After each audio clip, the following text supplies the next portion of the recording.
The Great Hall of Nexus Prime was the largest structure ever built by any species in the galaxy. Its ceiling stretched so high that clouds formed inside it.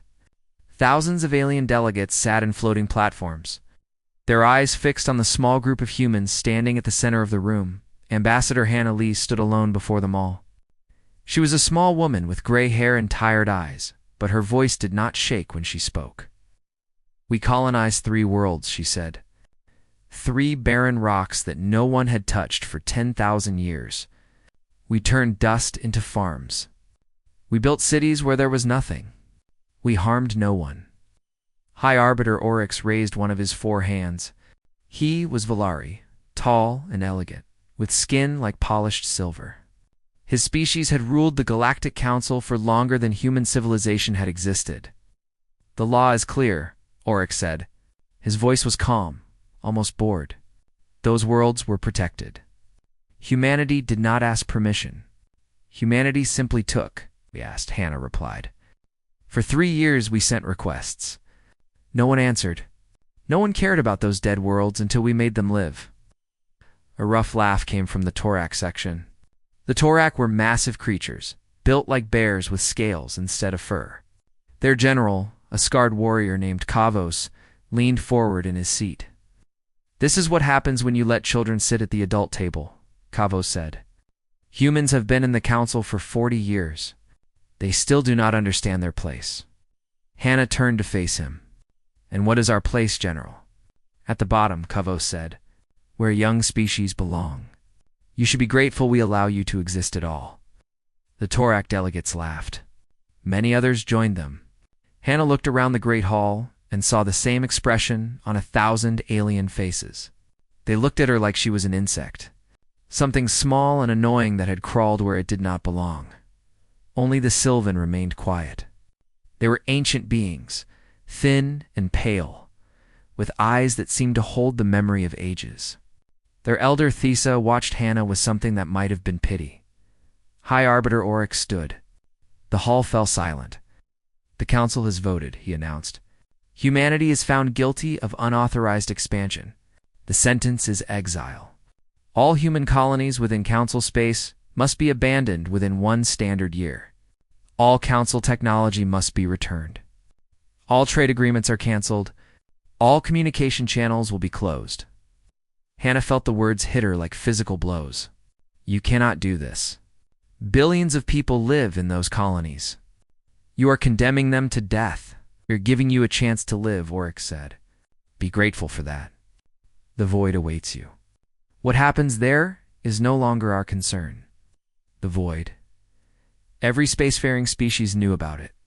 A massive region of empty space on the edge of the galaxy. No hyperspace lanes, few planets, fewer resources. Ships that went into the void rarely came back. "This is not justice," Hannah said. "This is murder." "This is the will of the council," Oryx replied. "The matter is closed." Hannah was escorted out of the hall by guards who did not look at her face. She walked through corridors filled with aliens who stepped aside as she passed, afraid that her disgrace might be contagious. Admiral Han Jun was waiting for her at the human embassy. He was an old soldier with white hair and a face carved by decades of hard decisions. When Hannah told him what had happened, he simply nodded. "I expected this," Jun said. "How can you be so calm?" Hannah demanded. "They have killed us. They have killed all of us." Jun looked out the window at the stars. "No, they have given us something valuable." "What could possibly be valuable about exile?" "Freedom," Jun said. "For 40 years, we followed their rules. We asked permission to breathe. We thanked them for scraps. Now we answer to no one but ourselves." The evacuation took 8 months. Human ships traveled back and forth, carrying people, supplies, and whatever technology they could keep. Millions of refugees crowded into vessels that were not designed to hold so many, Captain. Cag Kong commanded one of the last ships to leave. The Defiance was a warship, but today it carried families. Children cried in the hallways. Old people sat in silence, staring at nothing. Tay watched them and felt anger burning in his chest. His second in command, Mina O, stood beside him on the bridge. She was young, barely 30, but her mind was sharper than anyone Tay had ever met. "The last transport is away," Mina reported. "We are clear to depart." Tay nodded. On the view screen, he could see Nexus Prime growing smaller. Alien ships surrounded the station, watching the humans leave, making sure they did not turn back. "They think this is the end of us," Tay said quietly. "Is it?" Mina asked. "No." Tay turned the ship toward the void, toward the darkness that waited for them. "This is the beginning." Far behind them, Admiral June stood on the bridge of his flagship. Around him, the last of the human fleet gathered. 300 ships carrying 12 billion souls. Everything that remained of human civilization. Dr. Unipark, his chief scientist, handed him a report. "We have enough supplies for 2 years. Maybe 3 if we ration carefully. After that, we will find a way," June said. "We always do." The fleet crossed the border into the void. Behind them, the lights of Council space faded away. Ahead, there was only darkness. June activated the fleet-wide communication channel. His voice reached every ship, every family, every frightened child. "They cast us out because they feared what we might become," he said. "They were right to fear. In the darkness, we will build something new, something they cannot imagine. And one day, we will return. Not for revenge, not for conquest, but to show them what humanity truly is." The channel closed. The fleet moved deeper into the void, and the galaxy forgot about humanity. That was their first mistake. 5 years passed in the void. The galaxy stopped thinking about humans. Most species assumed they had died. Some said it was sad. Others said it was natural. Young species were not meant to survive in the darkness, but humanity did not die. The first 2 years were the hardest. Ships broke down. Supplies ran low. People grew sick from radiation and bad air. On some vessels, fights broke out over food and water. For a time, it seemed like the galaxy was right. Humans would fade away and be forgotten. Then something changed. Admiral June gathered the leaders of every ship in the fleet. They met on a barren moon with no name, standing in a circle under a sky filled with unfamiliar stars. "We have a choice," June told them. "We can fight each other for scraps until none of us remain. Or we can become one people, one nation, one family." A colony leader named Duri Kim spoke up. He was a farmer, not a soldier, but his voice carried weight.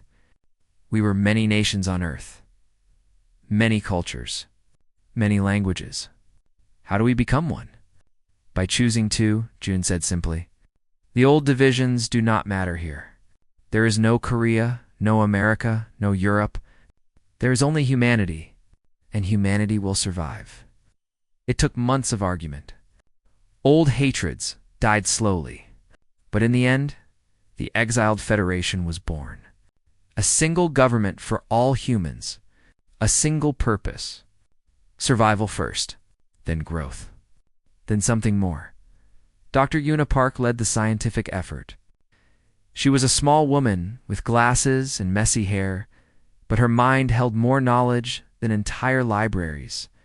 Before the exile, she had worked within council restrictions. She had followed their rules, used their approved methods, thought inside their narrow boxes. Now, there were no boxes. The council gave all species the same technology, Yuna explained to her team. The same engines, the same weapons, the same limits. They called it sharing. Really, it was control. They made sure no one could ever become stronger than them. Her assistant, a young engineer named Wu Bin, looked up from his work. "So what do? We start from nothing," Yuna said. "We forget everything they taught us. We find our own way." Wu Bin was brilliant in ways that frightened even Yuna. He could look at a machine and understand it completely. He could see solutions that others could not imagine. Within 3 years, he had built something impossible. The council used hyperspace lanes for faster-than-light travel. These lanes were fixed routes, controlled by ancient gates that the Volari had discovered long ago. Without access to the gates, ships were slow and limited. Wu Bin created something different. He called it fold space technology. Instead of following lanes, human ships could bend space itself. They could jump from one point to another instantly, without gates, without limits. When the first test ship successfully jumped across an entire star system, Wu Bin simply smiled. "Now we can go anywhere," he said, while Yuna and Wu Bin worked on technology. Captain Tai Kong led exploration missions into the deepest parts of the void. He was looking for resources, for habitable planets, for anything that could help the fleet survive. What he found changed everything. On a dead world at the edge of known space, Tai discovered ruins. Not old ruins. Ancient ruins. The structures were made of materials that human scanners could not identify. The writing on the walls was in a language that no one had ever seen. Mina O studied the ruins for weeks.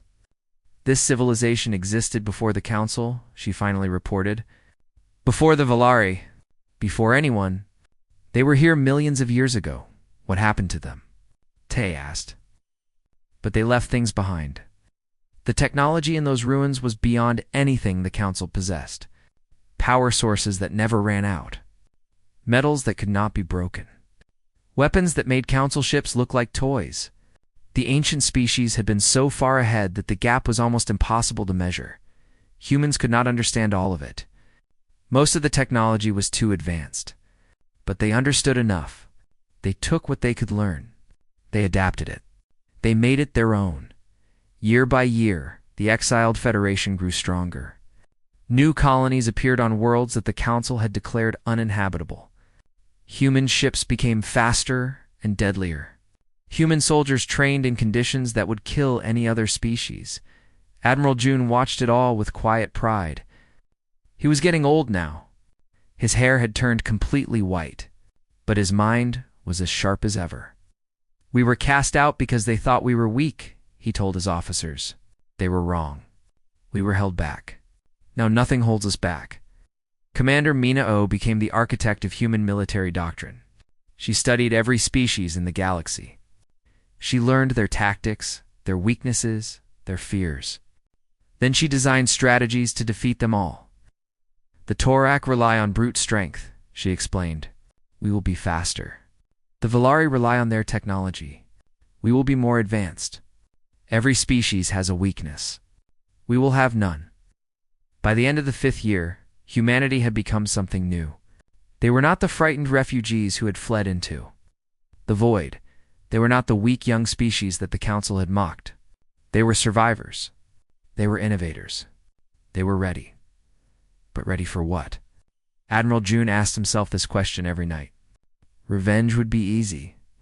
Human ships could strike Council space and cause terrible damage. They could burn Nexus Prime and laugh while it fell. But that was not what June wanted. That was not what humanity should be. "We will wait," he decided. "We will watch. And when the time comes, we will show them who we really are." The fleet continued to grow. The colonies continued to expand. And in the darkness of the void, humanity prepared for a future that no one else could imagine. The galaxy had made a terrible mistake.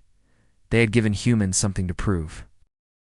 15 years after the exile, a ship fell from the sky. It crashed on a human colony world called New Dawn. The planet had been a frozen wasteland when humans first arrived. Now it had forests and rivers and cities that stretched across entire continents. 3 million people called it home. The ship was Sylvan. It was badly damaged, its hull torn open by weapons fire. When rescue teams reached the wreckage, they found only one survivor. Her name was Thesa, and she was an elder of her people. Colony Governor Su Min wanted to send her back. "The Sylvan voted for our exile," she argued. "Why should we help them?" Dr. Una Park disagreed. "She is dying. We cannot let her die just because her people were cruel to us. That would make us no better than them." The argument went all the way to Admiral June. He listened to both sides. Then he made his decision. Save her. Una worked for 3 days without sleep. Sylvan biology was strange and difficult. Their bodies were fragile, their organs arranged in ways that made no sense to human doctors. Twice, Thesa stopped breathing.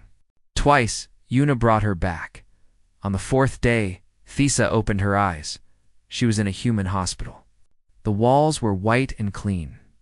Machines hummed quietly around her. A young human nurse smiled at her and offered her water. Thesa drank. Then she spoke. "Why did you save me?" Yuna, who had been watching from the doorway, walked closer. "Because you needed help." "But my people. We abandoned you. We watched while the council threw you into the darkness." "Yes," Yuna said. "You did. But that does not mean we should watch you die." Thesa stared at her for a long moment. Then, slowly, she began to cry. Sylvan did not cry often. Their tears were sacred, reserved for moments of deep emotion. This small human woman had broken something inside her. As Thesa recovered, she began to talk. She told Yuna about everything that had happened since the exile. The news was dark. The Torak had grown bold. Without humans to worry about, they had started conquering smaller species. First one world, then 10, then 100. The council did nothing. The Valari were too proud to admit they had made a mistake.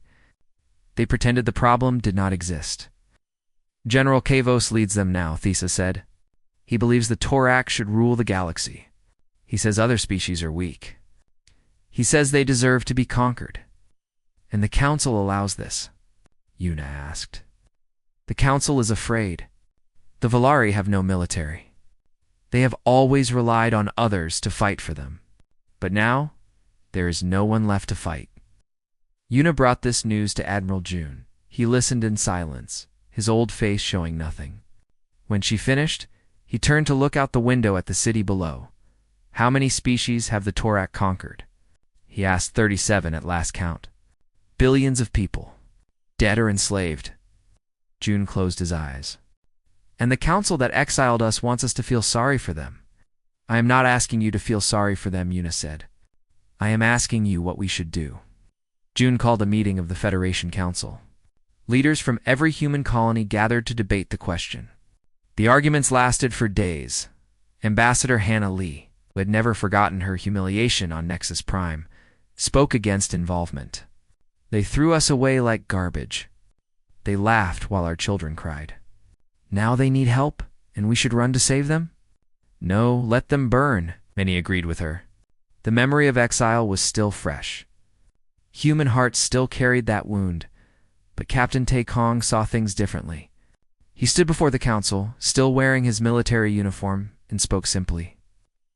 "I understand your anger," he said. "I share it.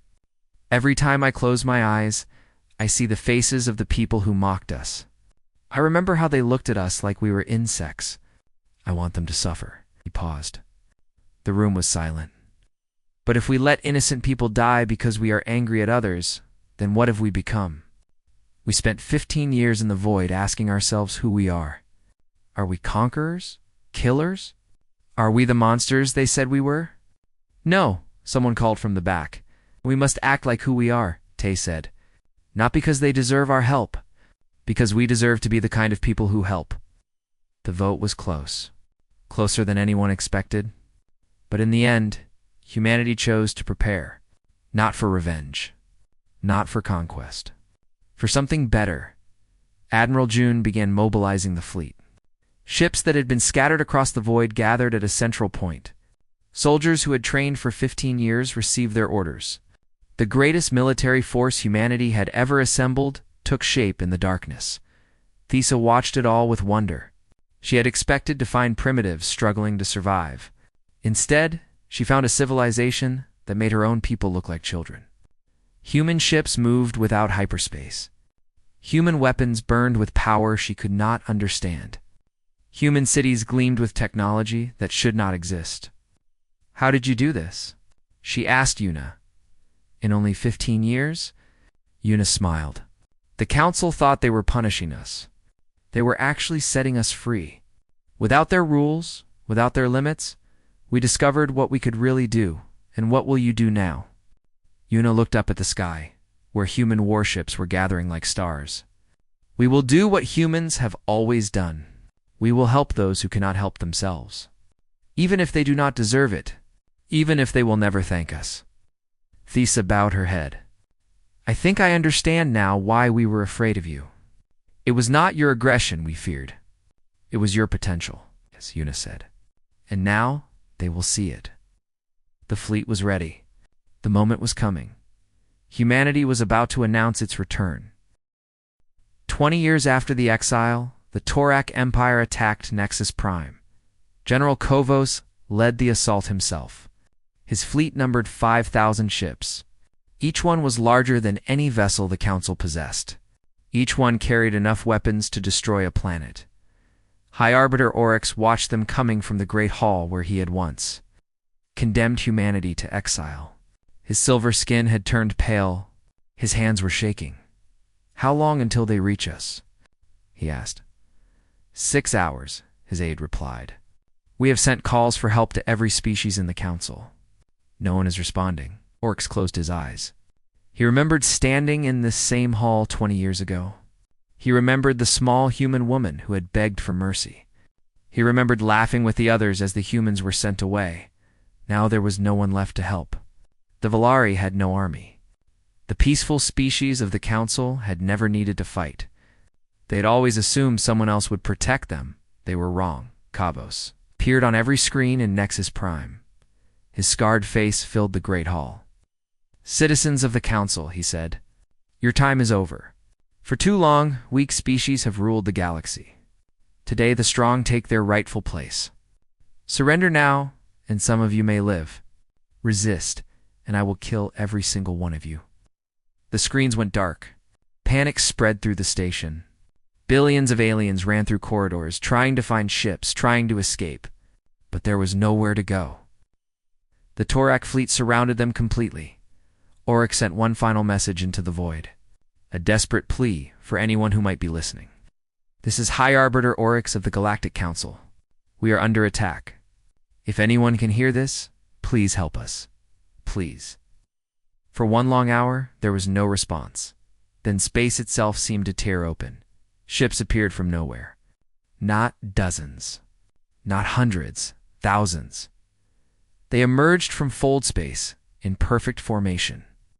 Their hulls gleaming with technology that no one recognized. They were smaller than Torak warships. They moved with a speed and grace that seemed impossible. Kavos stared at his screens. "What is this? Who are they?" His answer came when a face appeared on every screen in the galaxy. Admiral Han Jun, 20 years older but still standing tall, looked at them with eyes that held no fear. "General Kavos," he said, "my name is Han Jun. I am the commander of the human fleet. You are attacking innocent people. Stop now, and we will let you leave. Continue, and we will destroy you." Kavos laughed. "Humans. The primitives we threw into the void. You expect me to be afraid of you?" "I expect nothing," Jun said calmly. "But I'm giving you a choice. Make it wisely." Kavos cut the transmission. "All ships, ignore the humans. Continue the attack on Nexus Prime. Destroy anyone who gets in the way." The Torak fleet surged forward.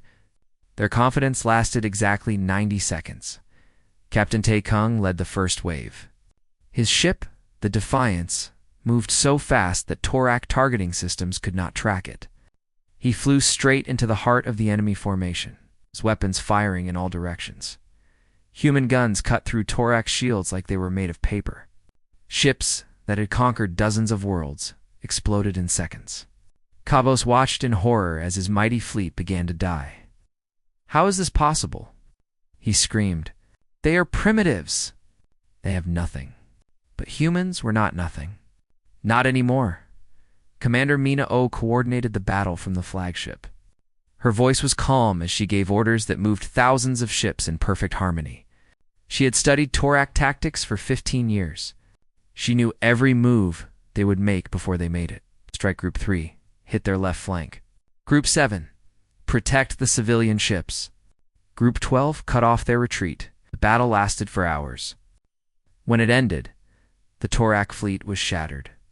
3,000 of their ships were destroyed. The rest fled into the darkness, their engines burning as they ran. General Kavos was captured alive. Human soldiers brought him to the bridge of Jun's flagship. He stood there in chains, his proud face twisted with rage and fear. 20 years ago, June said quietly, you told us we belonged at the bottom. You told us to be grateful you allowed us to exist. Do you remember? Kavos said nothing. Remember, June continued. I remember every word. I remember every laugh. I remember every insult. He leaned closer. And I want you to know something, General. I could destroy your entire empire. I could hunt down every Torak and make them pay for what you did to us. I have the power to do it. Kavos looked up. Then do it. If I were in your place, I would. Oh, you would, June said. That is the difference between us. He turned to his guards. Put him in a cell. He will face a fair trial. Not Torak justice. Human justice. X Prime was safe. The great hall that had witnessed humanity's humiliation now witnessed their triumph. High Arbiter Oryx requested a meeting. Ambassador Hannah Lee met him. She looked almost the same as she had 20 years ago, except for a few more lines around her eyes and a hardness in her expression that had not been there before. You came back, Oryx said. His voice was barely a whisper. After everything we did to you, you came back to save us. Yes, Hannah said simply. Why? Hannah was quiet for a long moment. She remembered standing in this hall, begging for mercy that never came. She remembered the long years in the void, watching children grow up without ever seeing sunlight. She remembered all the anger and all the pain. Because when innocents suffer, humans cannot look away, she said. That is who we are. That is who we have always been. You tried to destroy that. You failed. Oryx lowered his head.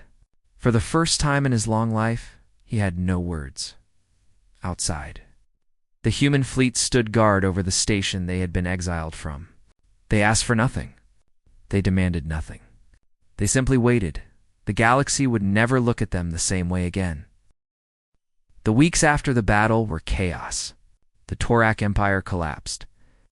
Species they had conquered rose up and broke their chains. Worlds that had lived in fear suddenly found themselves free.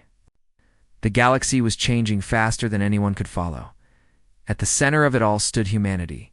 The Galactic Council tried to meet. But there was nothing left to meet about. The Valari had been proven weak. Their authority had been built on the idea that they knew best. Now everyone could see that they knew nothing. High Arbiter Oryx resigned. Most of the old council members followed. Representatives from 100 species came to Admiral June with the same offer. They wanted him to lead them. They wanted humans to take control. They were tired of the old ways. They wanted something new. June refused. He made his announcement from the bridge of his flagship. With the stars of Nexus Prime behind him, every species in the galaxy watched. Humanity did not return to rule you, he said. We did not fight the Torak so that we could become the new Torak.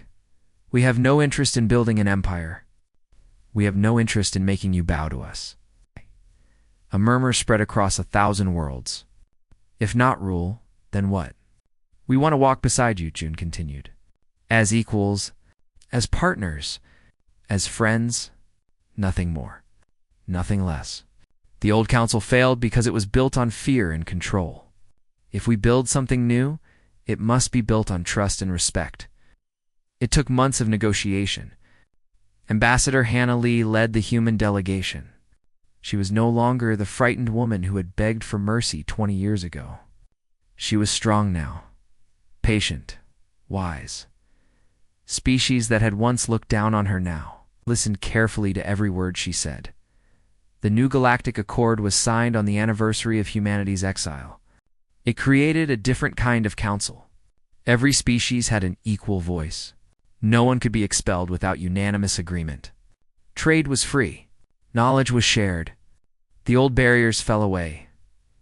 Dr. Unipark led the technology sharing initiative. Human fold space engines were given to any species that wanted them. Human medicine was taught in alien hospitals. Human farming techniques turned barren worlds green. Everything humanity had learned in the void was offered freely. Some species were suspicious. Why are you giving us this? A Valari scientist asked Una. What do you want in return? Una smiled. We want neighbors who are strong and healthy. We want a galaxy that is peaceful and prosperous. If we keep our technology secret, we only make ourselves a target. If we share it, we make everyone safer. The scientist did not understand. His people had always hoarded power. They could not imagine giving it away. But he accepted the gift, and slowly he began to see things differently. Commander Mina O built the new peacekeeping force. It was called the Guardian Fleet, and it was made up of ships and soldiers from every species. Human officers trained them, but humans did not command them. Each mission had leaders from different worlds working together. The goal is not to create an army that answers to us, Mina explained. The goal is to create an army that answers to everyone. An attack on any species is an attack on all species. That is how we prevent the next Torak. General Kavos was tried before a court of 100 species. He was found guilty of crimes against civilization. His sentence was not death. Humans did not believe in killing prisoners. Instead, he was sent to work on worlds he had destroyed, helping to rebuild what he had broken. He would spend the rest of his life looking at the suffering he had caused. Some said this was too soft. The Torak had killed millions. They deserved worse. But humanity held firm. Killing him would feel good for a moment, Admiral June said. Making him help his victims will do good for a lifetime. We choose what does good. Elder Thessa of the Sylvan asked to address the new council. She was very old now, her body frail, but her voice was clear. Long ago, she said, our ancestors wrote of a young species that would rise from darkness. They said this species would be cast out and forgotten. They said they would return as a light for all peoples. She looked at the human delegates. We Sylvan abstained from the vote that exiled humanity. We did this because we believed the prophecy. We believed that humans needed to walk through fire to become what they were meant to be. I am sorry for your suffering, but I am grateful for what you have become. After the ceremony, High Arbiter Oryx approached Ambassador Hannah. He was no longer a leader of anything. He was just an old man who had made a terrible mistake. I need to understand, he said. How can you show mercy after everything we did? We threw you into the darkness. We laughed at your pain. We forgot you existed. How can you not hate us? Hannah looked at him for a long moment. She remembered all the anger she had carried. She remembered the nights when she had dreamed of revenge. We spent 20 years asking ourselves who we wanted to be, she said. We could have become like you, cold, cruel, certain of our own superiority. But we chose differently. We chose to be better than those who hurt us. That is the human way, Oryx bowed his head. He had no response. 1 year later, Captain Tay Kong stood on the bridge of the Defiance. The ship was part of a joint patrol now. His crew included a Torak officer, a Valari navigator, and a Sylvan scholar. Former enemies, now working together. Tay looked out at the stars. The galaxy that had rejected humanity was now learning from them. The darkness they had been thrown into had made them stronger than anyone had imagined. His Sylvan crew member, a young scholar named Ven, stood beside him. Captain, do you ever regret it? The years in exile? Tay thought about the question. He remembered the hunger, the fear, the death, but he also remembered the unity, the innovation, the transformation. No, he said finally. They thought exile would destroy us. Instead, it made us discover what we truly are. Not conquerors. Not victims. Just humans. Stubborn, hopeful, and never alone. Ven nodded slowly. I think I understand now why the galaxy fears you. Tay smiled. They do not need to fear us anymore. We are not their enemy. We are their future. The Defiance moved into the stars, carrying beings from a dozen worlds. Behind them, a galaxy was healing. Ahead of them, a universe of possibilities waited, and humanity, once cast out and forgotten, led the way into the light.